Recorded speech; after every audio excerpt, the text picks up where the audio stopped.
Hi, Scott Orlin with CINEMA-Magazin. As you could see, I'm here at Buckingham Wow, Palace. What that is better apropos fantastic. location for our two guests, Emma Corrin and Wow. Josh O'Connor, season 4 of The Crown. I mean, you two have stepped into two of the shoes of some of the most iconic people of the 20th century, really, Prince Charles and Princess Diana. For you, how much different appreciation or accessibility do you think you had after portraying them?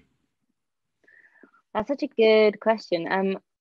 I don't know. It's a very fine line between I feel like I've got to know that person better, but also I think it's just because I've kind of created my interpretation of her, which I've really enjoyed doing. So I can't really tell what I've brought to it, or like what is my if I've really learned stuff about her, or if it's just what I've kind of created for myself. But I think something that Josh and I learned together was kind of the real nuance of their marriage. We never wanted to present it just as like one dimensional, or that it was just doomed from the beginning.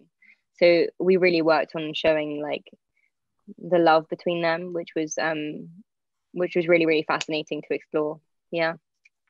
One of the things which I found really interesting is going through that is we've all dated in our life, but dating under the microscope as we Mm. witness with them is a whole different experience.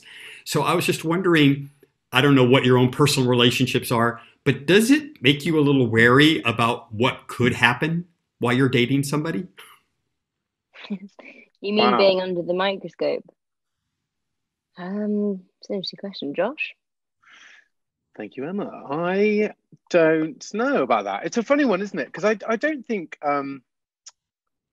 yeah, I don't know. It's not something I've ever thought about really. I mean, it's one of those things where private and public life, I always feel like it's very Mm. important to keep some sort of private, keep an aspect of your life private when your life is in the public.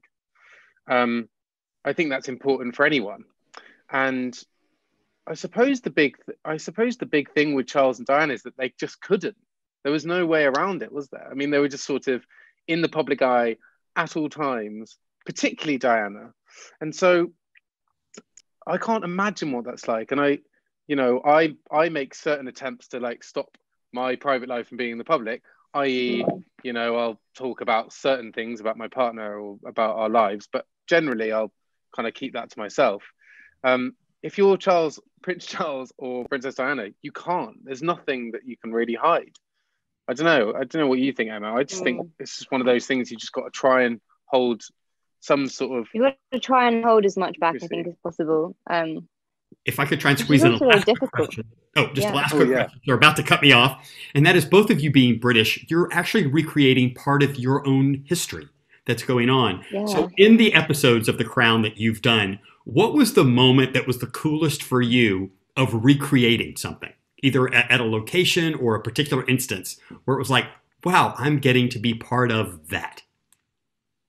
Very So at good. the top of my head, the engagement video I thought was really great. That when we recreated that in terms of just the dynamics that were going on with the characters and also the outfits, and it's not often in the Crown that they actually recreate something word for word, but it was pretty much as close as. And it was very much. I think if Peter does that, it's very, very much because he thinks it's something character-wise that is really worth capturing in the replication. Otherwise, he's not really into just replicating stuff for the sake of it. It kind of has to do something for the story and the characters' journeys. Apart from that, I really got a lot of from when we went to Scotland and we did like deer stalking and stuff. I thought like that's sick, Yeah. and it felt like that's something that was massively. I suppose for the classes that did it, it was a massive thing back in the day, and it was quite cool to learn a bit about. I agree. Luckily, I agree. I'm the same, exactly the same. Well, Yeah, Emma, Josh, thank you so much. Season 4, audiences, you've got something pretty incredible to look forward to. And this is Scott Orlin. Until next time. thanks. Thanks, Scott.